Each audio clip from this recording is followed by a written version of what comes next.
Hello दोस्तों, नमस्कार, राधे राधे। कैसे हैं आप सब? आई होप आप लोग अच्छे होंगे, मस्त होंगे और अपनी पढ़ाई ज़बरदस्त तरीके से कर रहे होंगे। दोस्तों, हम लोग ये लो बुक शुरुआत किए थे, उसके तहत हमने 4 वीडियो आपको कंप्लीट कराई, जिसमें एंसेंट हिस्ट्री और मिडाइवल हिस्ट्री आधी हमारी हो गई, आधी आज हम देख लेंगे और मॉडर्न हिस्ट्री पे चलेंगे। देखिए, आपकी क्लास बीच में 1-2 दिन नहीं हुई है, इसका रीज़न जुकाम था दोस्तों। मैंने पहले ही वीडियो जब बनाया था तो जुकाम हो गया था, तो 2 दिन की वजह से मतलब पूरा हालत ख़राब कर दिया, ना लाइब्रेरी गया ना कुछ हुआ। मतलब बहुत दिक्कत थी दोस्तों, इसीलिए नहीं बना पाया, तो उसके लिए सॉरी।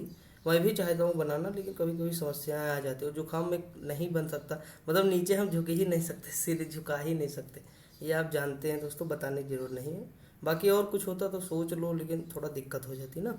तो कोई बात नहीं, चलते हैं आगे बढ़ते हैं। देखिए, अगर हम बात करें तो हम यहाँ तक देख चुके थे शेरशाह सूरी तक। हम अकबर का शासनकाल देखेंगे। अकबर से देखिए, आपको क्रम याद रखना दोस्तों। जैसे सर, दिल्ली सल्तनत में जो 5 वंश हुए उनको याद रखना, मैंने उनको आपको पढ़ाए हैं, ठीक। उसके बाद दोस्तों आप देखेंगे कि इब्राहिम लोदी जब पराजित होते हैं, उसके बाद हुमायूं आते हैं। हुमायूं, सॉरी, बाबर। बाबर के बाद फिर उनका बेटा हुमायूं। उसके बाद बीच में देखेंगे शेरशाह सूरी, यानी जो है सूर्यवंश आ जाता है, सूरी वंश या सूर्यवंश, इसका शासनकाल आ जाता है। उसके बाद सरहिंद का युद्ध होता है 1555 में। सरहिंद के युद्ध में जो है शेरशाह सूरी के जो अंतिम उत्तराधिकारी होते हैं उनको पराजित करके हुमायूं फिर गद्दी पर बैठता है। समझ आया कि नहीं? मतलब हुमायूं फिर शासन करता है। उसके बाद आप देखेंगे हुमायूं की डेथ हो जाती है, फिर जो है अकबर का यहाँ से कहानी शुरू हो जाता है। समझ आया कि नहीं? तो ये पूरी स्टोरी ऐसे बना लीजिए करिए, जब लेटा करिए तो सोच लिया करिए। देखिए, स्टोरी थोड़ा क्रिएट करेंगे माइंड में तो लंबे समय तक याद रहेगा। अब हम लोग शुरुआत करते हैं। देखिए, अकबर का शासनकाल बात करें तो 56 से 1605, यानी 1556 से और 1605। अगर हम बात करें अकबर का जन्म कब होता है तो 1542 ईस्वी में अमरकोट के राणा वीर साल के महल में हुआ था। ठीक दोस्तों, देखिए शायद मैंने ये आपको पढ़ाया था इसमें जो है, लेकिन कोई दिक्कत नहीं, हम लोग यहाँ वो बाद में देखेंगे। देखिए, यहाँ से हम शुरुआत कर लेते हैं, कोई दिक्कत नहीं, अगर पढ़ाया भी होगा तो थोड़ा बहुत आगे चला जाएगा। देखिए, अगर हम बात करें तो अकबर का राज्याभिषेक कब हुआ था तो 1556 ईस्वी में कालानौर में हुआ था। अकबर का जो संरक्षक था दोस्तों वो बैरम खां था। बैरम खां जो कब से कब तक था तो 56 से 60 के बीच में था। देखिए, अकबर का संरक्षक था। अकबर निरक्षर था दोस्तों, अनपढ़ था। अगर हम बात करें पानीपत का द्वितीय युद्ध, पानीपत का द्वितीय युद्ध जो है 5 नवंबर और 1556 को अकबर और हेमू के बीच हुआ था। देखिए दोस्तों, हेमू जो है 22 लड़ाइयाँ लड़ चुका था, जिसमें से एक भी उसे पराजय नहीं झेलनी पड़ी, यानी एक में भी उसे पराजय नहीं मिली। लेकिन ये वाली जो लड़ाई थी इसमें मिल गई पानीपत के द्वितीय युद्ध में। ये कौन था दोस्तों? तो हेमू सूर्यवंशी था। मैंने ऊपर आपको बताया ना, सूर्यवंशी या सूर्यवंशी। आदिल शाह का प्रधानमंत्री था। आदिल शाह ने हेमू को विक्रमादित्य की उपाधि दी थी। अकबर ने गुजरात की विजय की स्मृति में अपनी राजधानी फतेहपुर सीकरी में बुलंद दरवाजा बनाया। देखिए दोस्तों, जब अकबर की विजय हुई ना गुजरात में, तो उसके हौसले बुलंद थे। क्या थे? बुलंद थे। क्यों? क्योंकि उसकी पहली विजय थी, तो मतलब हौसला एकदम बुलंद था। तो उसने बुलंद दरवाजा बनवाया। कहाँ बनाया? फतेह कर लिया ना विजय को, मतलब गुजरात को फतेह कर लिया, तो फतेहपुर सीकरी में। तो थोड़ा सा इस तरह रिलेट कर लेंगे, कोई दिक्कत नहीं। अगला है गुजरात विजय को स्मिथ ने विश्व का सबसे तेज यानी द्रुतगामी आक्रमण कहा था। हल्दी घाटी का युद्ध होता है 1576 में, अकबर और महाराणा प्रताप के बीच में होता है। महाराणा प्रताप का सेनापति हकीम खां सूर था। राजपूत राजा महाराणा प्रताप ने अकबर की अधीनता स्वीकार नहीं की थी दोस्तों। ठीक, अकबर पागल हो गए थे, लेकिन जो है महाराणा प्रताप जी ने जो है अधीनता स्वीकार नहीं की। देखिए, अगर हम बात करें, अकबर ने 1562 में दास प्रथा का अंत किया। देखिए, पहले उन्होंने दास प्रथा का अंत किया, फिर 63 में क्या किया, 1500 तीर्थ यात्रा कर की समाप्ति की, और 64 में जजिया कर को समाप्त किया। तो ये क्रम थोड़ा याद रखेंगे आप, कि पहले दास था, ठीक, उसके बाद तीर्थ यात्रा कर समाप्त किया, फिर जजिया कर। तो आप कोई भी तरीका अपना सकते हैं, DTJ, मतलब इस तरह, जैसे दास प्रथा, तीर्थ कर और जो है जजिया कर। तो कुछ मतलब ऐसे रिलेट कर लेंगे तो लंबे समय तक याद रहेगा। अकबर ने 1582 में दीन इलाही धर्म चलाया। हिंदू राजा बीरबल ने इस धर्म को स्वीकार किया। दीन इलाही धर्म का पुरोहित जो है अबुल फजल था दोस्तों। कौन था? अबुल फजल। अगला दिया, अकबर ने 1575 में इबादत खाने की स्थापना की। कहाँ की? तो फतेहपुर सीकरी में की, और इसका उद्देश्य था प्रत्येक बृहस्पतिवार को जो है धार्मिक वाद विवाद निपटाना था। अगर हम बात करें तो अकबर का सबसे अधिक प्रभावी जो है हिंदू धर्म, मतलब इनका प्रभाव सबसे ज़्यादा हिंदू धर्म का पड़ा, क्योंकि इनका जन्म भी कहाँ हुआ था? राणा बीरसाल के यहाँ हुआ था, तो वो भी क्या थे, हिंदू धर्म थे, मतलब हिंदू धर्म से थे। आगे अगर हम बात करें, अकबर ने 1583 ईस्वी में इलाही संवत चलाया। कब चलाया? 83 में इलाही संवत चलाया। अकबरनामा तथा आईने अकबरी नामक पुस्तकें किसने लिखी? तो अबुल फजल ने लिखी।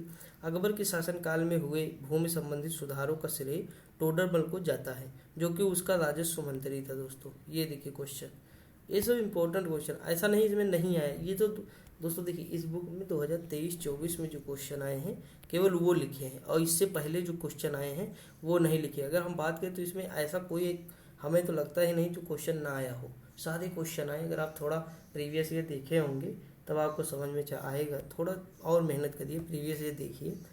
देखिए अगला लिखा है कि टोडरमल अकबर के दरबार में आने से पहले शेरशाह सूरी के दरबार में रहता था दोस्तों। अगर हम बात करें अकबर के नवरत्न, क्वेश्चन पूछा निम्नलिखित में से कौन सा नहीं था? तो देखिए, राजा मान सिंह, तानसेन, बीरबल, अबुल फजल, टोडरमल, मुल्ला दो प्याजा, हकीम हुकाम, फैजी और अब्दुल रहीम खाने खाना। अगला है कि हकीम हुकाम अकबर की रसोई का प्रधान था। हकीम हुकाम। तानसेन का जन्म ग्वालियर में हुआ था। इसके बचपन का नाम रामतनु पांडे था। अब्दुल रहीम खान एक खाना एक कवि थे और बैरम खां के पुत्र थे, शायद मैंने ये बताया हो आपको।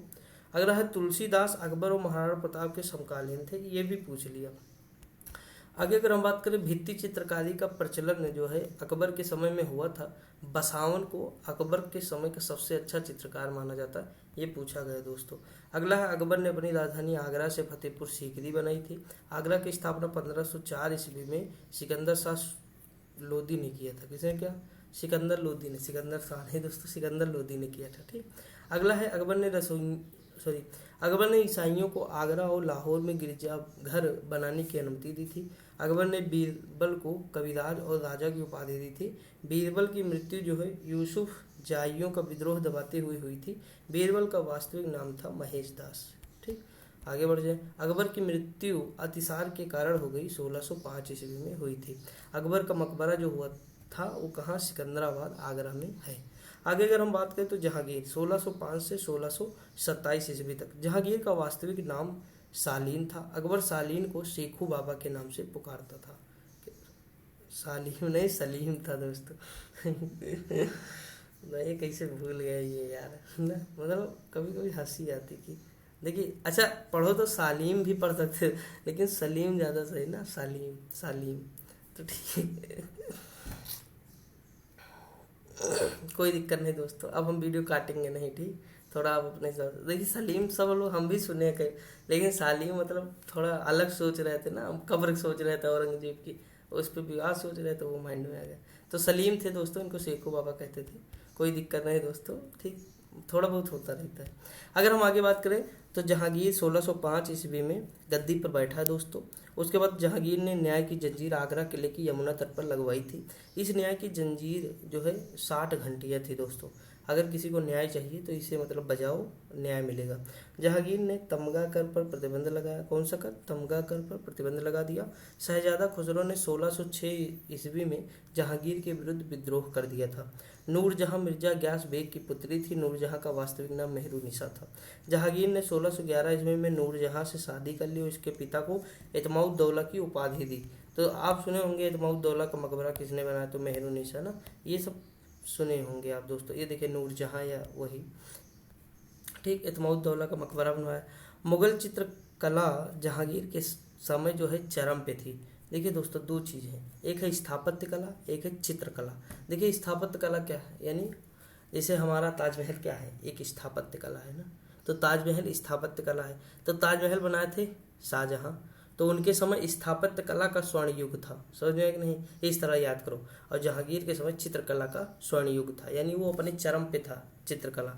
अगर हम बात करें जहांगीर के दरबार के प्रमुख चित्रकार कौन थे, तो मंसूर थे, अबुल हसन थे, बिशनदास थे। उस्ताद मंसूर पक्षी विशेषज्ञ चित्रकार थे। एग्जाम में आए हुए क्वेश्चन है।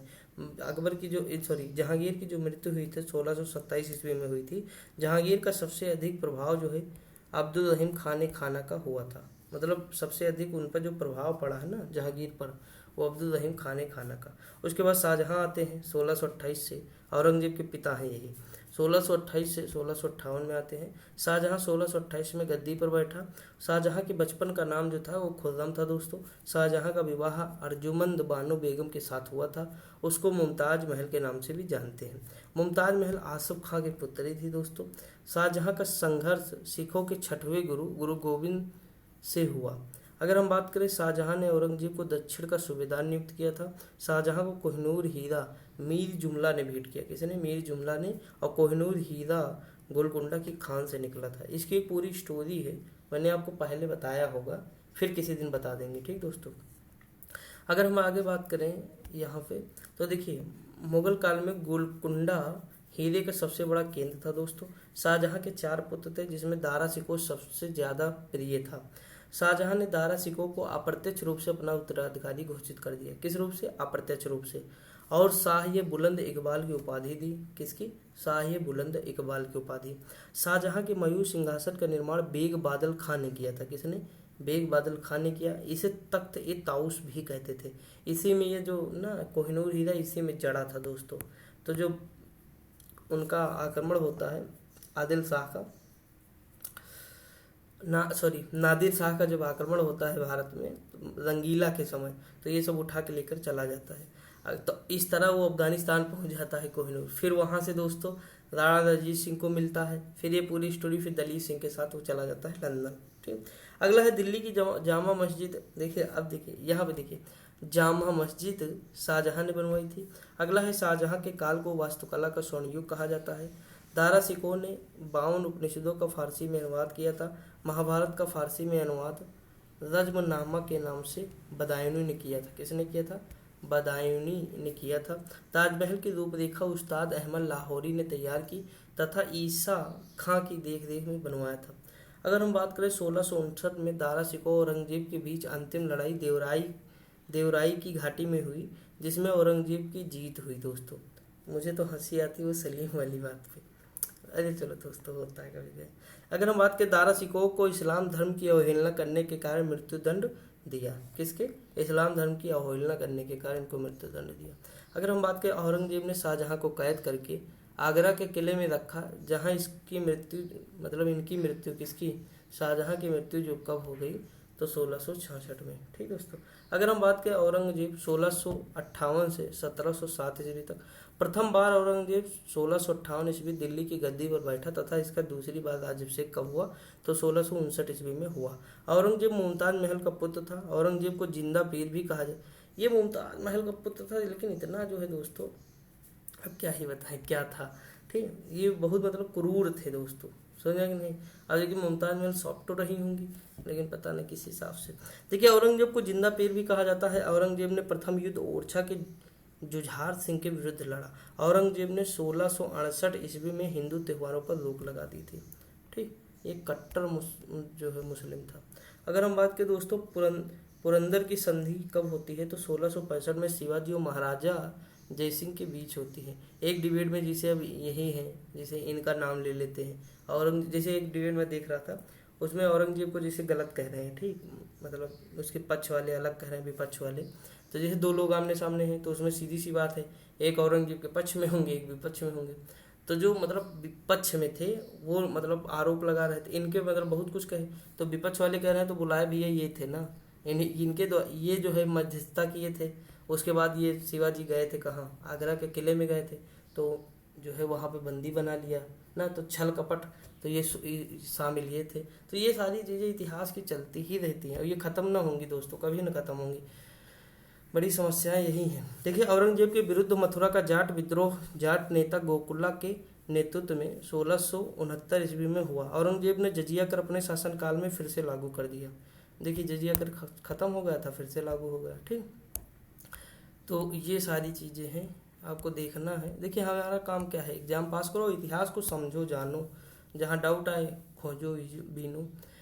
अगला देखिए, औरंगजेब के दरबार में हिंदू मनसबदार सर्वाधिक थे, इनकी संख्या लगभग 33% थी। ठीक, हिंदू मनसबदार सर्वाधिक थे, इनकी संख्या लगभग 33% थी। बनारस के विश्वनाथ मंदिर और मथुरा के केशव देव मंदिर को औरंगजेब ने जो है तोड़वा दिया था। कब? 1669 में। इस्लाम धर्म स्वीकार न करने के कारण सिखों के 9वें गुरु तेग बहादुर की हत्या औरंगजेब ने करवा दी।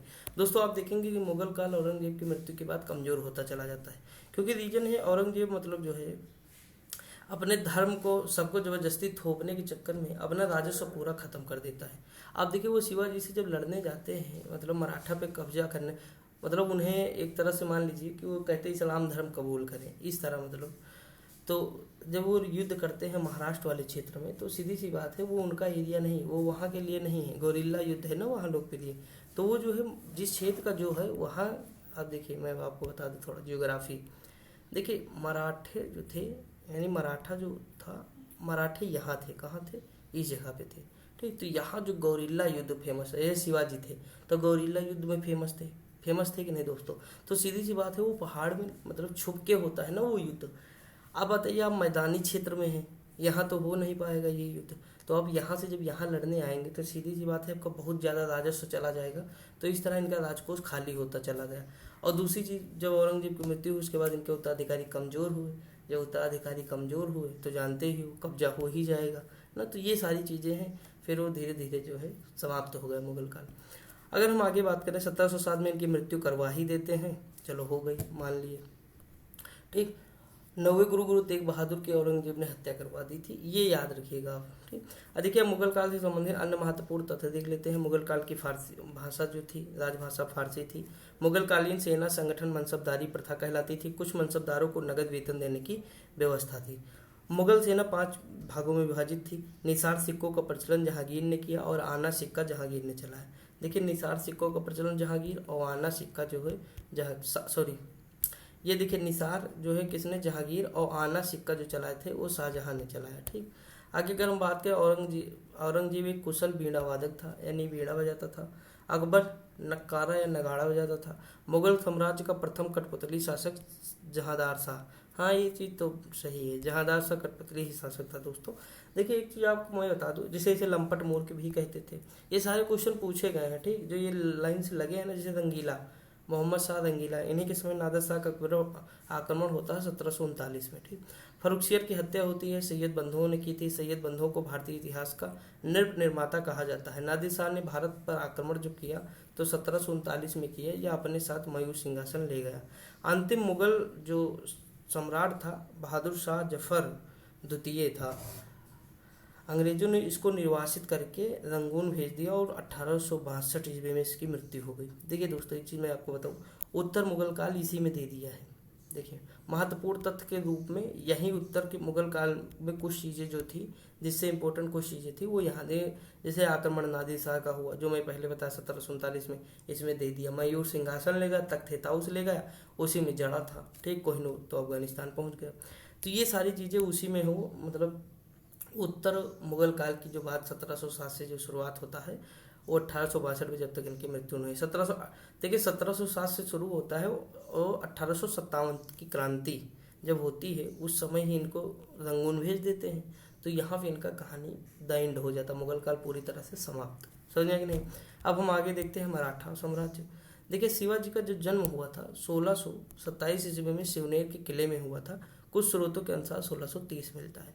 शिवाजी के पिता का नाम शाहजी भोसले और माता का नाम जीजाबाई था।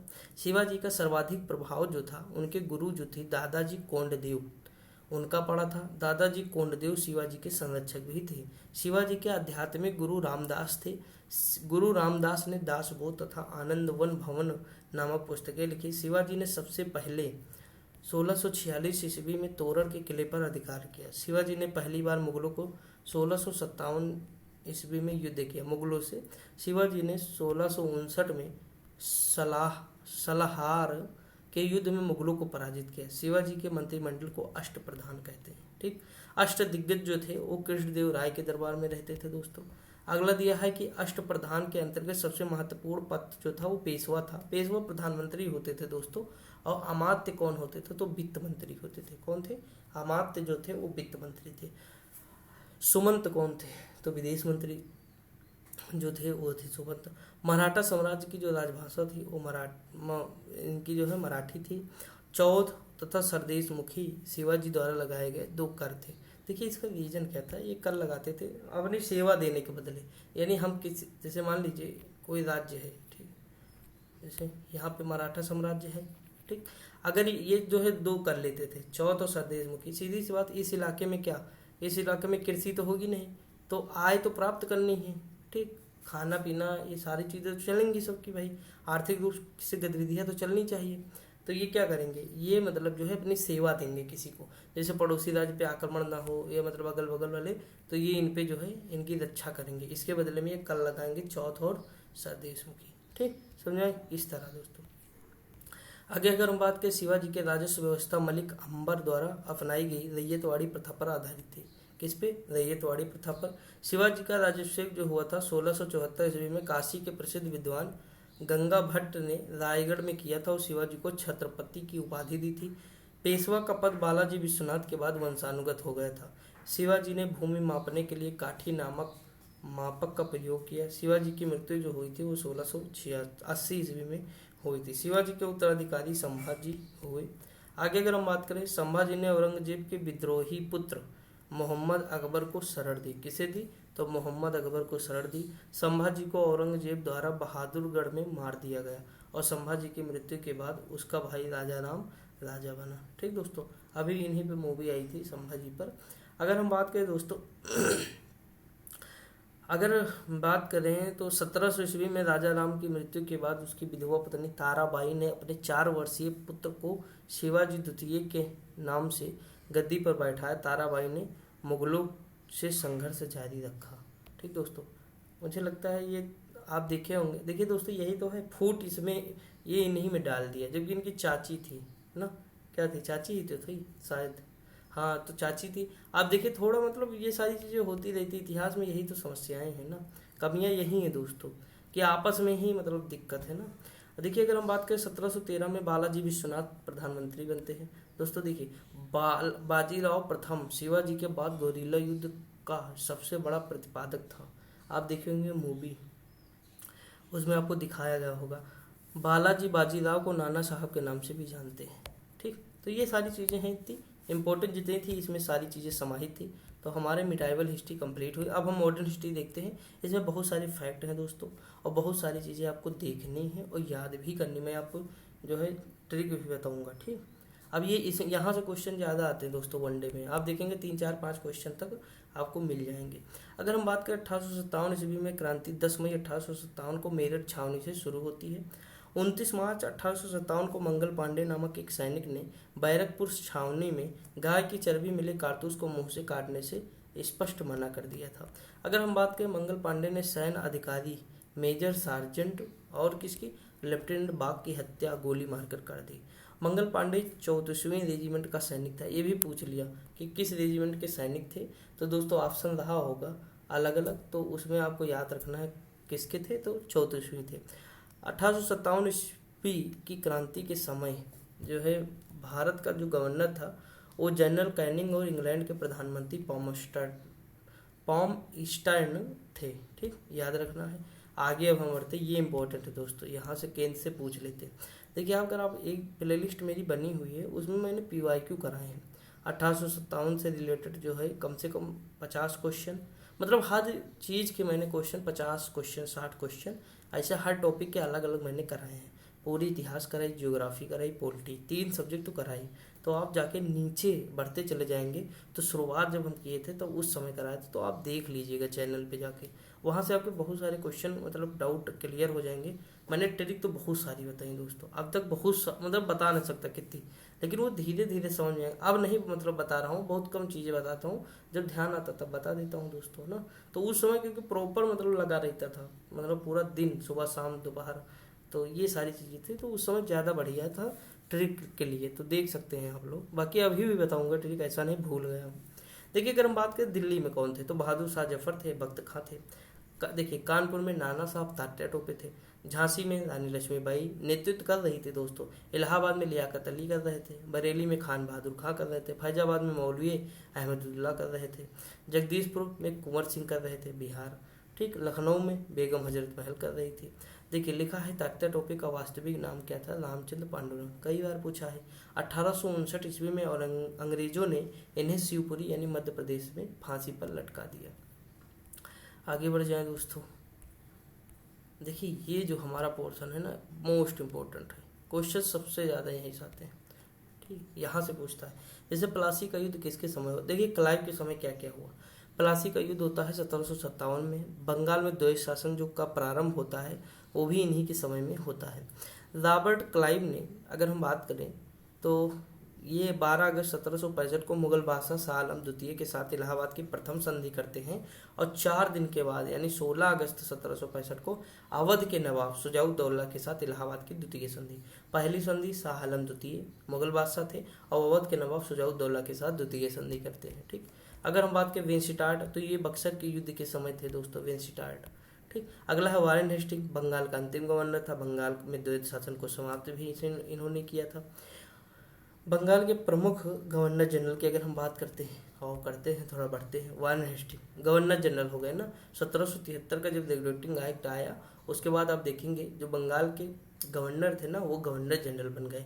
तो वारेन हेस्टिंग जो है बंगाल का अंतिम जो है गवर्नर था दोस्तों। ठीक, उसके बाद ये गवर्नर जनरल बन जाते हैं। प्रथम गवर्नर जनरल थे 1774 से 85 के बीच। प्रथम आंग्ल मराठा युद्ध भी इन्हीं के समय होता है 75 से 82 के बीच। अगर हम बात करें सालवाई की संधि कब होती है, 1782 में। जब ये युद्ध समाप्त होता है प्रथम, तो उसी के बाद जस्ट युद्ध हो मतलब सालवाई की संधि होती है। द्वितीय आंग्लो मैसूर युद्ध मैंने बताया था 80 से 84 यानी 1780 से 84 मंगलौर की संधि होती है। अगर हम बात करें इसके समय में ही 1780 ईस्वी में भारत के प्रथम समाचार पत्र बंगाल गजट का प्रकाशन जेम्स अगस्टस हिक्की ने कलकत्ता में किया था। ये याद रखेंगे आप, ठीक, इंपॉर्टेंट है। आगे अगर हम बात करें, वारेन हेस्टिंग ने 1781 ईस्वी में कलकत्ता में मुस्लिम शिक्षा के विकास हेतु प्रथम मदरसा स्थापित किया था। इसके समय ही रेगुलेटिंग एक्ट 1773 के तहत 1774 में कलकत्ता में एक सर्वोच्च न्यायालय की स्थापना हुई, जिसके जो है मुख्य न्यायाधीश थे तो एलिजा एम्फे थे। कौन थे? एलिजा एम्फे।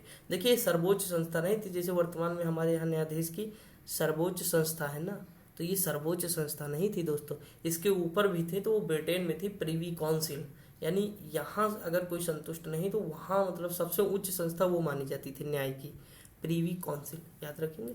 अगला है पिट्स इंडिया एक्ट 1784। अपने कार्यकाल की समाप्ति के पश्चात जब वह 1785 में इंग्लैंड पहुंचा तो उस पर महाभियोग लगा वारेन हेस्टिंग पर दोस्तों। अगर हम बात करें कार्नवालिस, इनकी समाधि गाजीपुर में बनी हुई है। देखिए 1784 से 93 तथा 1805 ईस्वी। 1793 में बंगाल प्रांत में स्थायी बंदोबस्त व्यवस्था लागू की, जिसके तहत किसानों को उपज का कुछ भाग कंपनी को देना पड़ता था। कार्नवालिस को भारत में नागरिक सेवा का जनक माना जाता है। अगर हम बात करें तृतीय आंग्ल मैसूर युद्ध 90 से 92 यानी 1790 से 92, इन्हीं के समय होता है। श्रीरंगपट्टनम की संधि होती है इसमें।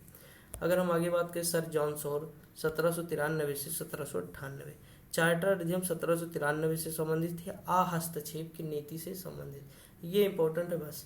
वेलेजली आता है 1782 में आते हैं और 1805 तक रहते हैं, सॉरी 1798 से 1805। ठीक, देखिए वर्ड जो लिखा है दोस्तों इस पे ध्यान दीजिए, कभी कभी निकल जाता है मुझसे, आप मानते हैं होता है, ठीक, तो उसकी बात नहीं। देखिए अगर हम लिख के पढ़ाते तो उसमें नहीं गुंजाइश नहीं, क्योंकि वो हमारा माइंड भी चलेगा, उसमें दिमाग भी चलेगा। इसमें क्या होता है, हम देख रहे हैं सामने, मुंह चल रहा है बस, बाकी कुछ ज़्यादा हुआ है, ठीक, तो ये सारी चीज़ें होती हैं।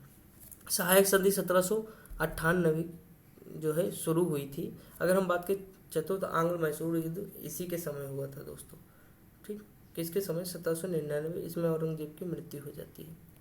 आगे बात करें, देखिए बसीन की संधि 1802 में होती है। देखिए बेसन पहले 18 रुपये का कितना मिलता था? 2 किलो, तो 1802 बेसिन यानी बेसन। वेलेजली को स्वयं को बंगाल का शेर कहता था, स्वयं को बंगाल, ये खुद ही कहते थे बंगाल का शेर हूँ। 1800 ईस्वी में फोर्ट विलियम कॉलेज की स्थापना कलकत्ता में हुई और द्वितीय आंग्ल मराठा युद्ध भी इसी के समय होता है 1803 से 1805। इसमें कई सारी संधियाँ होती है दोस्तों। मिंटो प्रथम की अगर हम बात करें दोस्तों तो 1807 से और 1813 होता है मिंटो। इसके कार्यकाल में राजा रणजीत सिंह और अंग्रेजों के बीच 1809 में जो है अमृतसर की संधि होती है। चार्टर अधिनियम 1813 से संबंधित है, यही इन्हीं के समय आया था मिंटो प्रथम। हेस्टिंग की अगर हम बात करें तो 1800 जो है 13 से 1823 ईस्वी सुगौली की संधि होती है दोस्तों। ये कब होती है? तो 1816 में होती है। पिंडारियों का दमन भी इन्हीं के समय होता है। आंग्ल नेपाल युद्ध भी इन्हीं के समय होता है 1814 से 1816। 1817 ईस्वी में कलकत्ता में डेविड हेयर ने हिंदू कॉलेज की स्थापना की। कब की? तो 1817। विलियम बेंटिंक यानी 1828 से 1833 ईस्वी बंगाल का अंतिम गवर्नर जनरल था। 1828 से 1833 ईस्वी तक राजा राम मोहन राय के सहयोग से विलियम बेंटिंक ने 1829 ईस्वी में सती प्रथा को समाप्त कर दिया। विलियम बेंटिंक ने शिशु बालिका हत्या पर भी रोक लगा दी। विलियम बेंटिंक ठगी प्रथा यानी 1830 को भी समाप्त कर दिया। इसमें जो इसके जो थे सहयोग किए थे वो सिलीमाइन किए थे, इसलिए आप इनका नाम कम नजर आएगा, सिलीमाइन का ज़्यादा आएगा। ठीक दोस्तों, अगर हम आगे बात करें प्रमुख गवर्नर, भारत के प्रमुख गवर्नर जनरल विलियम बेंटिंक 1833 का जो एक्ट आया था उसके तहत ये प्रथम गवर्नर जनरल बन गए थे। विधि आयोग इन्हीं के समय बना। भारत में अंग्रेजी शिक्षा की शुरुआत मैकाले ने विलियम बेंटिंक के समय शुरू की। चार्टर अधिनियम आता है 1833 का। अगर हम आगे बात करें चार्ल्स मेटकॉफ, तो इनको क्या कहते हैं दोस्तों? तो चार्ल्स मेटकॉफ को भारतीय प्रेस का मुक्तिदाता कहा जाता है, क्योंकि इसने अपने 1 वर्ष के कार्यकाल में प्रेस के प्रतिबंध हटा दिया था, यानी प्रेस प्रतिबंध जो लगा था वो हटा दिए थे। एलन बरो दास प्रथा का अंत। ठीक दोस्तों, 1843 की समाप्ति। रविवार के अवकाश की शुरुआत और ओल्ड मैन इन हरी उपनाम से जानते हैं। किसके? ओल्ड मैन इन हरी। ये सारे क्वेश्चन पूछ चुके हैं। देखिए एलन बरो, यानी अगर हम बात करें तो बरो को याद कर लो बोरा से। किससे? बोरा। तो देखिए पहले दासों को भर के बोरे में ले जाते थे, तो दास प्रथा यानी एलन बरो यानी बरो खत्म कर दिया। ठीक। हार्डिंग प्रथम नर बलि पर प्रतिबंध लगाया और प्रथम आंग्ल सिख युद्ध होता है 46 और 45-46 के बीच, 1845-1846। डलहौजी दादा आ जाते हैं हमारे, तो ये कब आते हैं? तो 1848 से 1856। डलहौजी को भारत में रेलवे का जनक माना जाता है। इनके समय में ही भारत में प्रथम बार 16 अप्रैल 1853 को बम्बई के से थाड़े के बीच जो है कितनी दूरी? तो दोस्तों ये हमारी जो है 34 किलोमीटर रेल चलाई जाती है। कितनी? तो 34 किलोमीटर जो है रेल चलाई जाती है। ठीक। अगर हम आगे बात करें दोस्तों, यहाँ पे देखिए डलहौजी ने शिमला को ग्रीष्मकालीन राजधानी बनाया। डाकघर अधिनियम 1854 पारित किया और भारत में प्रथम बार डाक टिकट की शुरुआत की। डलहौजी ने शिक्षा सुधार भी दोस्तों किया। ठीक। वुड स्पाइस या चार्ल्स की जो है शिक्षा की नीति 1854 को लागू किया। डलहौजी के शासनकाल को व्यक्तिगत सिद्धांत डॉक्ट्रिन ऑफ लैप्स के कारण अधिक याद किया जाता है। इस सिद्धांत को राज्य हड़प नीति भी कहते हैं। इस नीति के अंतर्गत सर्वप्रथम 17 यानी 1848 को अंग्रेजी साम्राज्य में विलीन किया गया। अगर हम आगे बात करें अवध 1856 पर कुशासन का आरोप लगाकर डलहौजी ने अंग्रेजी साम्राज्य में मिला लिया। इस समय अवध का नवाब जो था वाजिद अली शाह था। विधवा पुनर्विवाह 1856 का मसौदा तैयार हुआ। अगर हम बात करें कैनिंग के समय क्या होता है, तो ये अंतिम गवर्नर जनरल होता है, क्योंकि ये वायसराय बन जाता है। इसके समय में ही 10 मई 1857 में प्रथम स्वतंत्रता संग्राम मेरठ में शुरू हुआ। 1857 में बम्बई, कलकत्ता, मद्रास 3 नए विश्वविद्यालय की स्थापना होती है। भारत के प्रमुख वायसराय जो थे वो कैनिंग थे। पहले जो थे कैनिंग भारत का प्रथम वायसराय था दोस्तों, 58 से 62 तक था। विधवा पुनर्विवाह 1856 में लागू हुआ। नील विद्रोह 1859 और 60 के बीच में हो। भारत शासन अधिनियम 1858। भारतीय परिषद अधिनियम 1861। उच्च न्यायालय अधिनियम 1861। ठीक दोस्तों, और 62 में स्थापना होती है। अगर हम आगे बात करें मेयो के समय, तो देखिए एक चीज़ आपको याद रखना होगा, मेयो के समय ये क्या होता है, अंग्रेजों के समय में प्रथम जनगणना होती है 1872 में। मेयो की हत्या जो कौन करते हैं, तो एक अफगान है सैयद अली, पोर्ट ब्लेयर में चाकू मारकर कर देते हैं। लिटिल वर्नाकुलर प्रेस एक्ट कब? 1878 में पारित। इंडियन आर्म्स एक्ट 1878 में पारित। द्वितीय आंग्ल अफगान युद्ध 1878 से 1880 के बीच होता है। रिपन के वर्नाकुलर प्रेस एक्ट समाप्त करता है। स्थायी स्वशासन का जनक रिपन को कहा जाता है।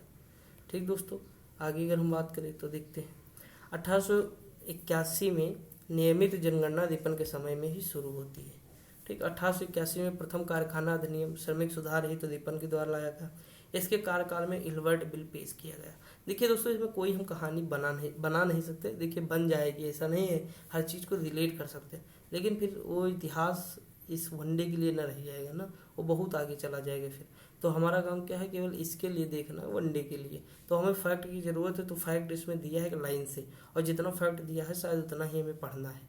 ठीक। इससे ज़्यादा क्या कुछ और डाटा होगा वो पढ़ सकते हो, लेकिन इतना याद हो जाए बहुत है दोस्तों। एग्जाम में मतलब जो सब करेंगे वो तो हमें करना ही करना है ना, तो ये चीज़ है। 1881 ईस्वी में प्रथम कारखाना अधिनियम श्रमिक सुधार रिपन के द्वारा लाया गया। इसके कार्यकाल में इलवर्ट बिल पेश किया गया।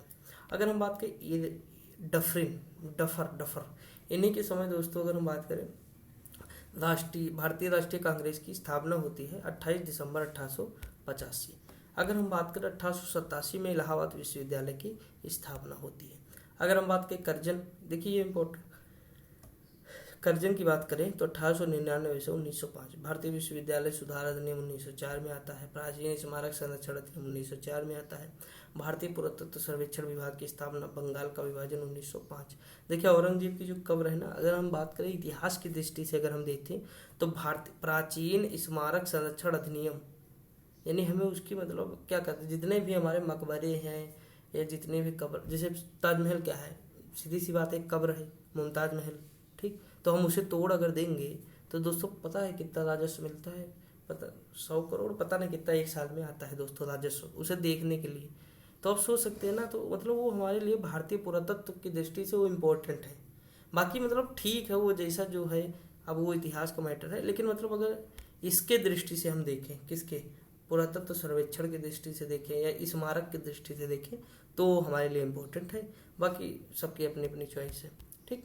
अगर हम बात करें मिंटो द्वितीय 1905 से 1910 ईस्वी, 1906 ईस्वी में मुस्लिम लीग की स्थापना सलीमुल्लाह तथा आगा खान ने ढाका में की थी। 1907 ईस्वी में भारतीय राष्ट्रीय कांग्रेस का सूरत यानी गुजरात में विभाजन हो गया और यह गरम दल और नरम दल में विभाजित हो गया। मार्ले मिंटो सुधार अधिनियम 1909 पारित होता है। अगर हम आगे बात करें हार्डिंग द्वितीय 1910 से 1916 ईस्वी, इसके समय में ही ब्रिटिश सम्राट जॉर्ज पंचम 1911 ईस्वी में भारत आया था तथा इसने 1911 ईस्वी में ही बंगाल विभाजन को समाप्त कर दिया। भारत की राजधानी कलकत्ता से बदलकर दिल्ली बनाने की घोषणा की 1911 में हुई। 1912 में राजधानी बन जाती है। प्रथम विश्व युद्ध शुरू हो जाता है 1914 में। जेम्स फोर्ड आते हैं दादा हमारे, ये 1916 से 1921 रहते हैं, ठीक दोस्तों। अगर हम बात करें 1916 में पूना में महिला विश्वविद्यालय की स्थापना, मोस्ट इम्पोर्टेंट। 1917 में शिक्षा से संबंधित सैडलर आयोग का गठन। 1919 में दौलत एक्ट पारित होता है और भारतीय इतिहास में काला कानून कहते हैं। 13 अप्रैल 1919 को जलियांवाला बाग हत्याकांड होता है। अगर हम बात करें रीडिंग की तो 1921 से 1926 एकमात्र यहूदी वायसराय। 1921 में मोपला विद्रोह केरल में शुरू होता है। 4 फरवरी 1922 में उत्तर प्रदेश के गोरखपुर जिले में चौरी चौरा कांड हुआ, जिसके बाद महात्मा गांधी ने असहयोग आंदोलन वापस ले लिया। कुछ सूत्रों के अनुसार 5 फरवरी भी मिलता है, वो आप डिपेंड करेगा कि एग्जाम में ऑप्शन क्या दिया है, ठीक, बहुत क्लोज देगा नहीं। लिखा है कि 1930 ईस्वी में मोतीलाल नेहरू चित्तरंजन दास ने इलाहाबाद में स्वराज पार्टी की स्थापना की, ठीक दोस्तों। आगे बढ़ जाए, देख लेते हैं। अभी मैं एक चीज़ आपको बताऊंगा दोस्तों, उससे थोड़ा अमल करिएगा आप लोग। इरविन की अगर हम बात करें 1926-1931 के बीच में रहता है। 3 फरवरी 1928 को साइमन कमीशन बम्बई पहुंचा। साइमन कमीशन का विरोध करने पर लाला लाजपत राय की लाठी से पीटकर हत्या कर दी गई। 1929 में भारतीय राष्ट्रीय कांग्रेस का अधिवेशन लाहौर में हुआ। इस अधिवेशन के अध्यक्ष पंडित जवाहरलाल नेहरू जी थे। अगर हम बात करें लाहौर अधिवेशन में पूर्ण स्वराज का प्रस्ताव पारित हुआ था, ठीक। दांडी मार्च 1930 में, गांधी अरविंद समझौता 1931 में। मोस्ट इंपॉर्टेंट है। देखिए दोस्तों मैं एक चीज़ आपको बता दूं, जैसे इतिहास अगर हम पढ़ रहे हैं, जैसे कोई चीज़ औरंगजेब के या शिवाजी को या मतलब किसी को लेकर, तो आप विचारधारा कभी न बनाएंगे कि कौन बंदा किस पार्टी का है, समझे कि नहीं। क्योंकि ये विचारधारा कभी होता ना कि मतलब हम इनके खिलाफ बोल रहे हैं यानी ये इस पार्टी से होंगे, हम उनके, ये सब गलत है। अगर आप पढ़ रहे हैं ना दोस्तों तो आपकी पार्टी से क्या लेना देना ना।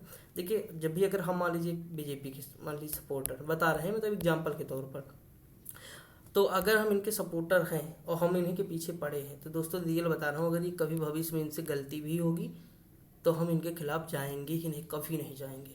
क्यों? क्योंकि हम इनके एकदम पूरी तरह से सपोर्टर हैं।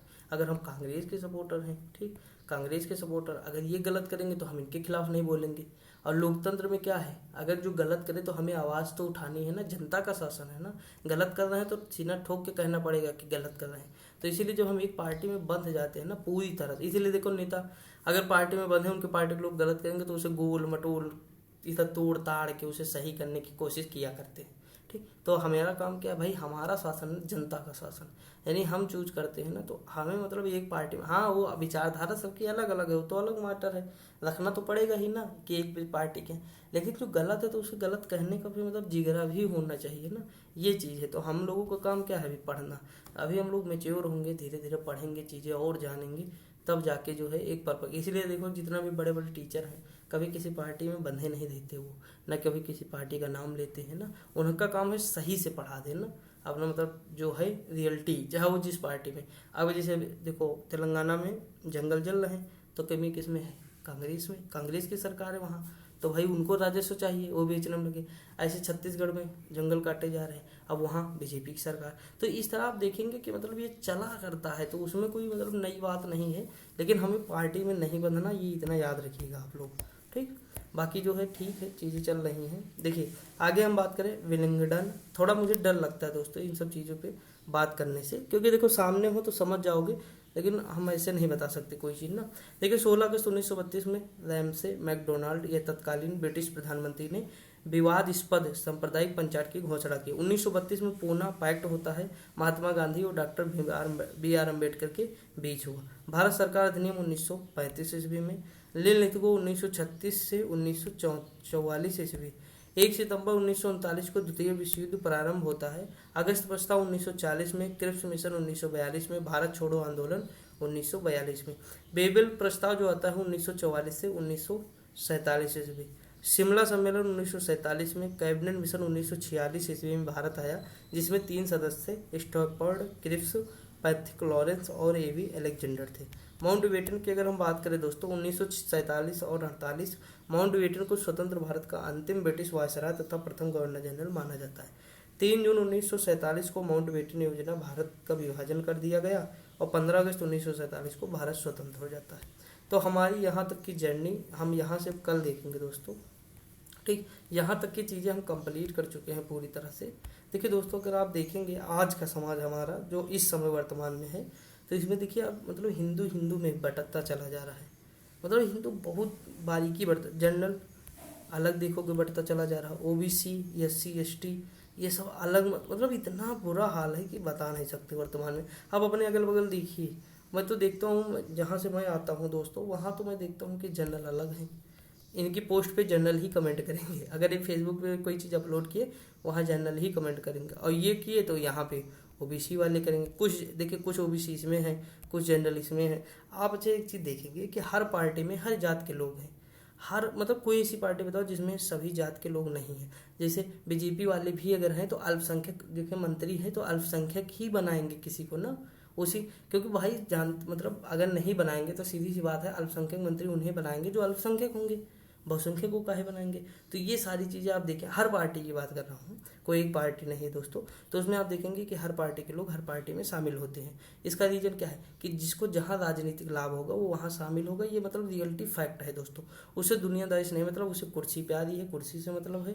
दूसरी चीज़ ये है कि उसका काम चलना चाहिए, दुनिया गई भाड़ में, समझेंगे नहीं। आपका घर हमारा घर चले चाहे न चले, उनका चलना चाहिए। इतनी गर्मी होती है, हम देखते हैं दोस्तों, हम ही लोग हैं कितनी मतलब मेहनत मशक्क़त से पढ़ रहे हैं या मतलब और भी काम कर रहे हैं इतनी गर्मी में सारी चीज़ें, लेकिन नेता को क्या है आराम से एसी में घूमना फलान धमकान, और हम लोग लड़ रहे हैं, मर रहे हैं, कट रहे हैं। तो ये सारी चीज़ें हमें सोचना है कि हम बढ़ते चले जा रहे हैं हिंदू में ही दोस्तों, जनरल ओबीसी एससी एसटी ये सब मतलब आने वाला जो समय है सुखद नहीं। कुल मिला के बात ये है दोस्तों, बाकी आप लोग सोचेंगे धीरे धीरे सब चीज़ें होंगी। गाली मुझे देगा नहीं कोई दोस्तों, ठीक। जहाँ तक मैं समझ पाया हूँ कुछ चीज़ें बता दिया हूँ, बाकी आप लोग सोचिएगा, अगर कोई चीज़ होगी उस तरह तो माफ़ करिएगा। तो इतना करते हैं, उसके बाद फिर हम कल यहाँ देखेंगे, कल हमारा ये पूरी तरह से कंप्लीट हो जाएगा, फिर मिलेंगे अगली वीडियो में, ठीक दोस्तों। तब तक के लिए पढ़ते रहिए, मस्त रहिए, खुश रहिए, मिलते हैं अगली वीडियो में, तब तक के लिए जय हिंद।